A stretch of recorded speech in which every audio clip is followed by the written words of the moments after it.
Programang ito ay rated SPG. Striktong patnubay at gabay ng magulang ang kailangan. Maaaring may masiselang tema, lengguwahe, karahasan, sexual, horror o droga na hindi angkop sa mga bata.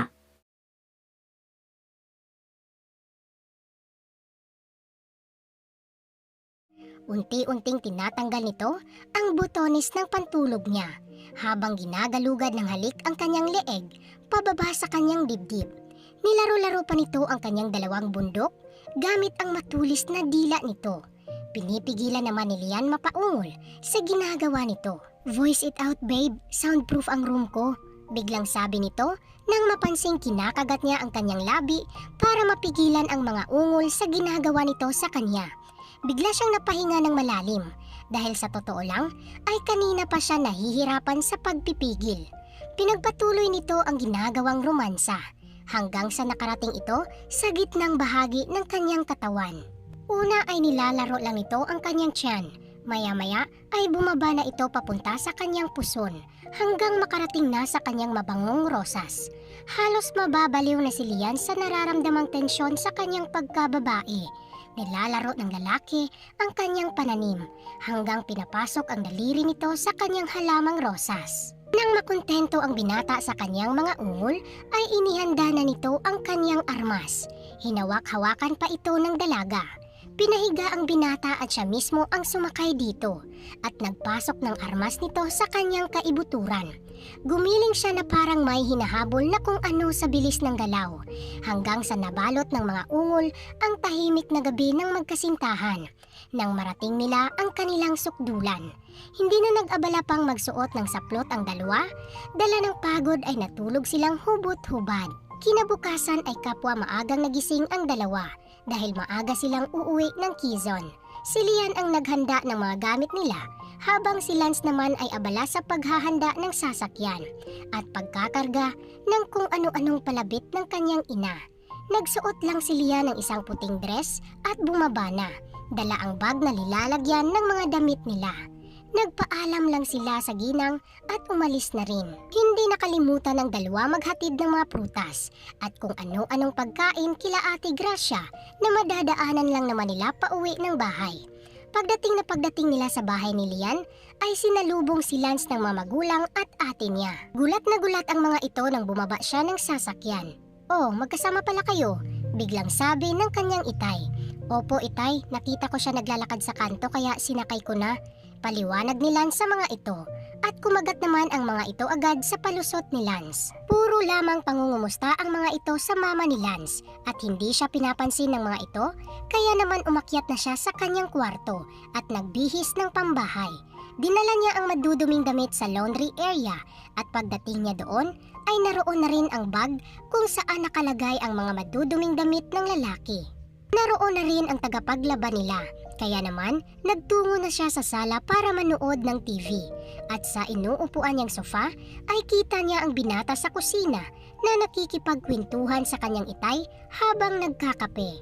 Nang biglang pumasok sa pintuan ng kusina si Aling Marga, ang kanilang lavandera. Labit-labit ang isa niyang underwear.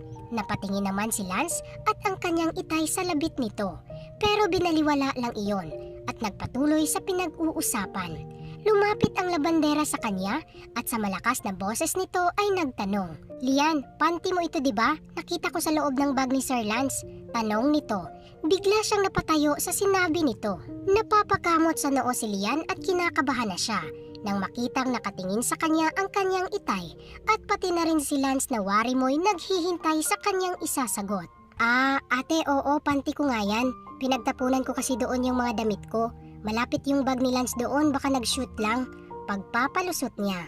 Nakahinga ng maluwag si Lian nang makitang binaliwala na ito ng kanyang itay. Napangiti naman si Lance sa kanya. Magsasalita pa sana si Aling Marga nang hinila na niya ito pabalik sa laundry area.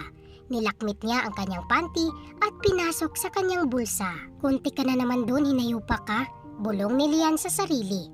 Itsinek pa niya ang bag ni Lance nang makitang kumukuha ng sabon si Aling Marga. Baka kung ano na naman ang makita nito doon. Nang masigurong wala ng anumang tray sa bag, ay bumalik na siya sa kwarto. Pagpasok niya sa kwarto, ay naroroon si Lance at nakahiga sa kanyang kama. "Babe, musta yung panty mong violet?" pang-aasar nito sa kanya. Kinabahan ako dun babe, sabi pa niya. Teka, bakit ka narito? Wala ba nakakita sa'yo? Tanong niya sa lalaki. Malamang wala babe, may sa ninja ang jowa mo. Sagot nito habang tinatap ang bakanting bahagi ng kama at sinasabing tumabi siya sa binata. Tumabi si Lian sa lalaki at hindi alintana ng dalaga na hindi nakalak ang kanyang pintuan nang bigla itong bumukas. Dahil huli na para magtago, kaya aaminin na lang nila kay Hakim ang anumang namamagitan sa kanila. Sinarado ni Hakim ang pinto nang siya'y makapasok. You don't have to worry, I knew it from the very start. Nakangiting sabi nito. Kapwa sila nakahinga ng maluwag. How? Maang na tanong ni Lian. I'm with that boy for a very long time. You know I can say that he changed for you. And also, I saw you holding hands in the mall.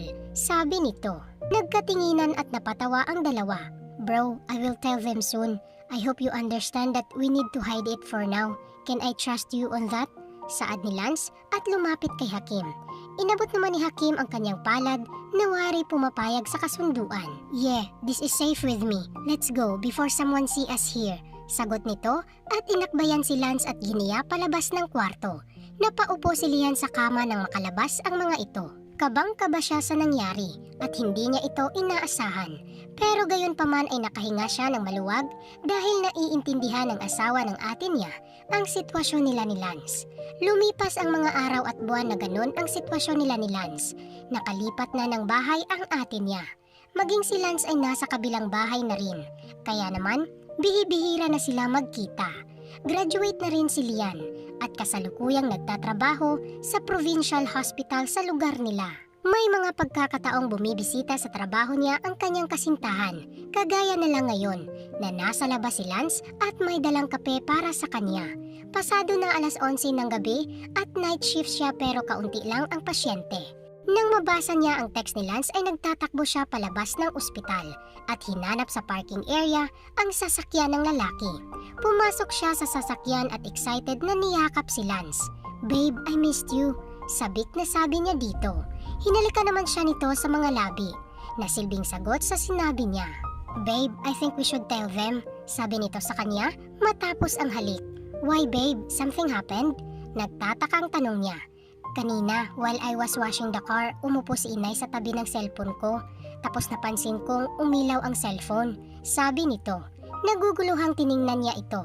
O tapos, sagot niya na parang wala lang.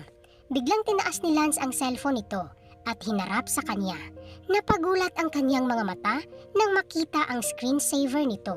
Picture nila ito kung saan nakalapat ang mga labi niya sa pisngi ng lalaki habang malawak naman ang pagkakangiti nito. Babe, sigurado ka ba na nakita niya yan? Biglang sambit niya. Hindi naman 100% sure. Nakuha ko kaagad ang cellphone ko babe. Pero kailangan na nating ipaalam. Wala din naman tayong ginagawang masama. Mahigit 2 taon na tayong ganto. Sabi nito. Ayokong tumagal na ganto tayo babe. Alam ko na naman na ikaw ang gusto ko makasama sa pagtanda. At proud ako na ikaw ang kasintahan ko. Dagdag pa nito habang seryosong nakatingin sa kanya. Sige babe, bukas na bukas ipapaalam na natin. Porsigidong sabi niya. Matapos nilang mapag-usapan kung paano nila sasabihin, ay bumalik na rin sa trabaho si Lian at umuwi na si Lance. Kinabukasan ay maagang nag-out si Lian para mapaghandaan ang plano. Nang dumating siya sa bahay, ay agad siyang naligo para masanitize at nagyaon na patungo sa kabilang bahay, sa bahay ng ate niyang si Lorraine. Maaga pa, kaya naman ang kambal at katulong lang ang kanyang nakita. Hinanap niya si Lance sa paligid. Habang naglalakad siya papuntang garahe, ay may bisig na humikit sa kanya at dinampian ng madiing halik ang kanyang labi. Habang naghahalika naman sila, ay sumulpot sa kanilang harapan si Summer at sumunod si Winter. Look Winter, Tito Lance kissing our tita, sabi ni Summer sa kambal. But why? Are you like mommy and daddy love each other? Tanong naman ni Winter.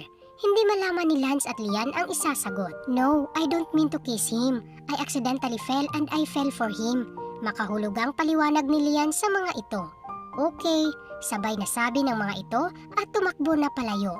Kumindat lang sa kanya si Lance at hinila na siya papunta sa kwarto nito. Pinag-usapan pa nila kung papaano nila sasabihin sa pamilya ang kanilang relasyon. Sa kabilang dako, habang pinapakain ni Lorraine ang dalawang bata, ay nagbubulungan ang mga ito. Kaya naman, matapang niyang sinaway ang mga ito.